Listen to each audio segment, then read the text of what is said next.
통찰력 있는 지혜는 이미 그것을 깨달은 사람들의 이야기를 듣고 확실하게 실천하는 데서 온다.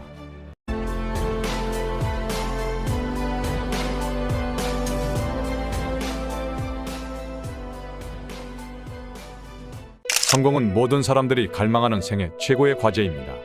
와중에 어쩌다 순식간에 전혀 예상치 못한 퀀텀 점프를 이뤄낸 사람을 보면 심장이 멈춰지는 느낌을 받습니다.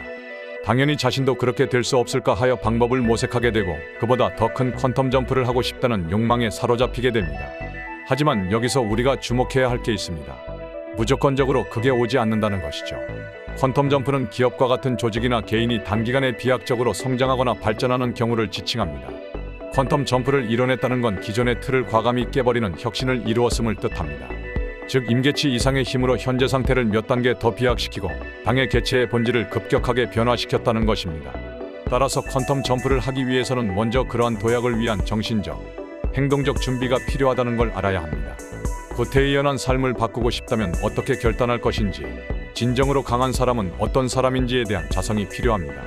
한 걸음 더 나아가 어떤 눈으로 자신의 앞날을 바라볼 것인지, 어떻게 운명을 버텨낼 것인지 등에 대한 성찰 역시 필요합니다. 그래서 운명 앞에서 주역을 읽다라는 책을 통해 저자가 이야기하는 것 중에서 중점적으로 강조하는 것이 뭔지 알아보았습니다. 여기에는 저자가 주역의 원리에서 파헤친 인생살이 지침과도 같은 것을 말하고 있으니 이를 퀀텀 점프를 위한 통찰력을 키우는 데 철저히 활용해 보도록 해보십시오. 먼저 길함은 남루한 차림으로 다가온다 라는 말 뜻을 이해해야 합니다. 길한 일이나 흉한 일이나 모두 우리가 깨닫지 못하는 사이에 우리의 인생의 틈입에 들어온다는 것을 암묵적으로 말해주는 것입니다. 그것들은 어떻게 우리 삶에 스며들까요? 그게 참 오묘합니다. 하늘이 사람에게 재앙을 내리고자 할 때는 그를 교만하게 만들어 그가 복을 받을 수 있는지를 시험해봅니다. 그러면 복을 내리고자 할 때는 어떻게 할까요? 반드시 먼저 작은 재앙으로 그를 경계하도록 만들어 그가 재앙을 막아낼 수 있는지를 테스트합니다. 그래서 시험에 빠지면 안 됩니다. 즉 작은 행운을 얻었다고 해서 교만에 빠지면 자칫 그 행운은 모든 것을 쓸어가 버리는 토네이도로 돌변할 수 있습니다.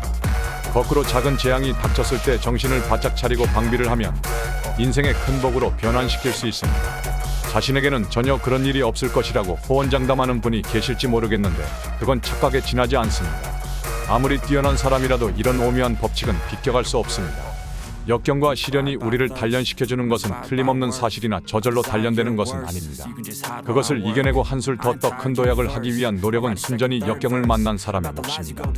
역경이 우리를 단련시킨다는 생각은 결코 좌절하지 말라는 가르침인 것입니다. 유대인의 속담에 이런 게 있습니다. 낯선 사람을 냉대하지 마라. 그들은 위장한 천사일 수도 있으니. 이 속담은 굳은 일이 닥쳤다고 해서 낙담하거나 좌절하지 말라는 것을 돌려 말하고 있는 것입니다. 그 안에 우리의 삶을 근본적으로 바꾸어 놓을 행운의 열쇠가 담겨 있을 수도 있다는 것이죠. 반대로 작은 행운이 닥쳤다고 해서 너무 기뻐하거나 자만에 빠지면 안 된다는 것입니다. 그것이 우리를 거꾸러뜨리는 돌부리로 변할 수도 있기 때문입니다. 그런데 만약 당신이 지금 지옥을 통과하고 있다면 어떻게 해야 할 것인가 생각해 보십시오. 방법은 단순합니다. 계속 걸어야 합니다. 어떤 사람이 운명 앞에서 강할까요? 누구도 인생에서 패배자가 되기를 원하지 않습니다. 운명의 무릎을 꿇거나 잡아먹히고 싶어 하지 않습니다. 그러려면 생각과 행동을 그것에 맞설 수 있도록 바꾸어야 합니다. 이것은 말처럼 쉽지 않습니다. 진정 강한 사람이 아니라면 잘 바꾸지 못합니다. 습관이 내 생각과 행동을 지배하기 때문인 거죠. 주장이 세거나 완고한 사람이 강합니다. 그래서 변화를 세게 밀어붙일까요? 아닙니다.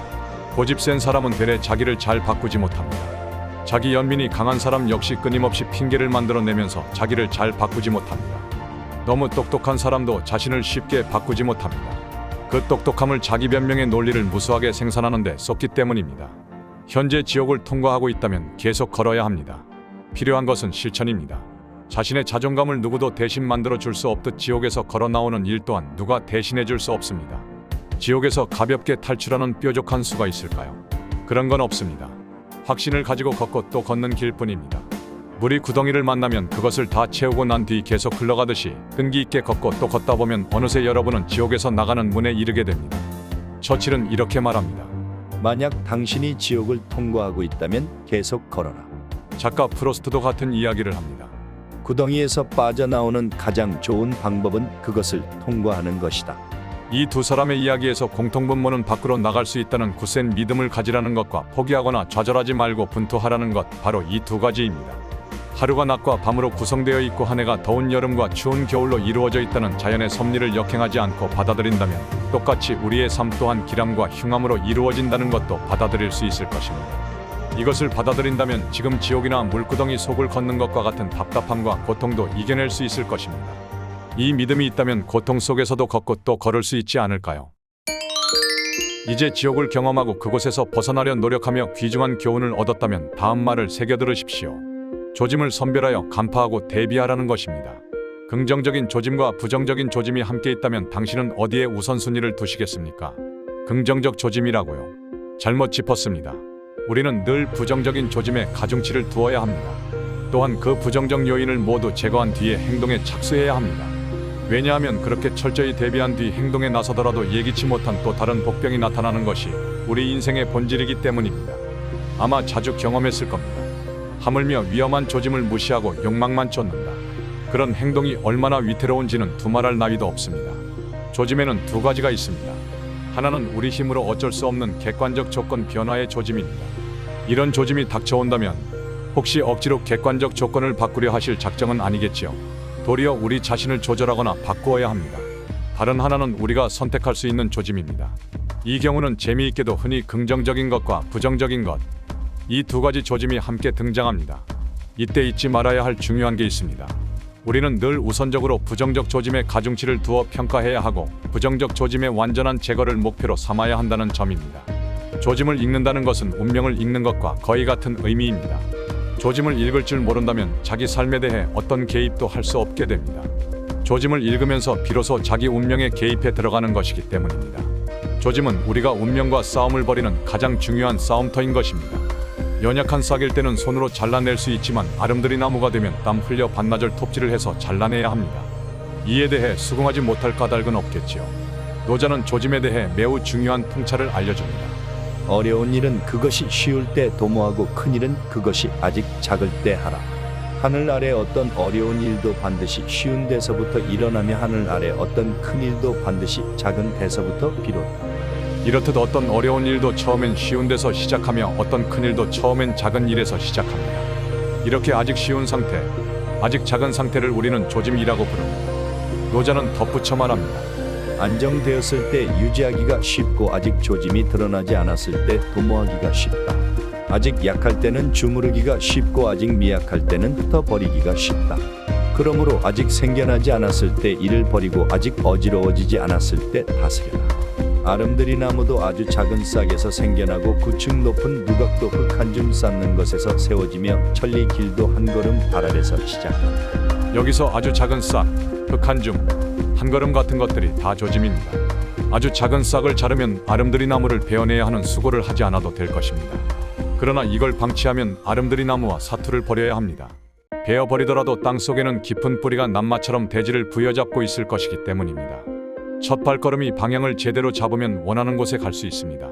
그러나 첫 발걸음의 방향이 틀렸으면 천리 길을 가는 수고를 했더라도 되돌아와야만 합니다. 어느 누구도 그러고 싶지는 않을 겁니다. 우리는 모두 자기 인생의 의사입니다. 아주 큰 병이 아니라도 평생 동안 감기나 배탈이 한 번도 나지 않는 사람이 있을 수 없듯이 작든 크든 문제가 발생하지 않는 인생은 없습니다. 평범한 사람이건 위대한 사람이건 누구나 다 크고 작은 문제를 안고 삽니다. 이렇듯 인생은 문제 덩어리인 것이죠. 한데 문제 덩어리 인생에서 어떤 일은 늘 일이 잘 풀리는데 어떤 일은 늘 일이 꼬인다는 것입니다. 그 차이는 다른 것이 없습니다. 얼마나 빨리 조짐을 알고 제대로 치료하느냐에 달려 있습니다. 하지만 이미 결정이 내려지고 결재가 난 사안을 바꾸기는 매우 어렵습니다. 어떻게 할지 지금 막 고민이 시작된 미결 사안이라면 적극적인 개입을 통해 결론을 뒤집을 수 있는 가능성이 훨씬 큽니다. 운명의 조짐은 매일 닥칩니다. 우리가 모르는 사이 지나칠 따름입니다. 조짐 단계에서 싸울 수 있으려면 평소에 스스로 조짐을 읽는 훈련을 하는 것이 중요합니다. 그리고 앞으로는 우연한 행운이 찾아온다면 마냥 기뻐하기 전에 그 뒤에 닥쳐올지 모르는 변화에 미리미리 대비하는 자세가 필요함을 잊지 마시기 바랍니다. 이러한 준비가 되면 여러분의 삶에서 눈부신 퀀텀 점프의 도약을 이루게 될 것입니다. 여러분이 원하는 방향으로 말이죠. 이번 영상에서는 주역에 대해 개략적으로 이야기되었으므로 주역을 읽어보고 익혀보는 것도 좋은 방법일 것입니다. 오늘의 영상은 여기에서 마무리하겠습니다. 이상 부자속으로였습니다. 이 영상을 시청해주셔서 대단히 감사합니다.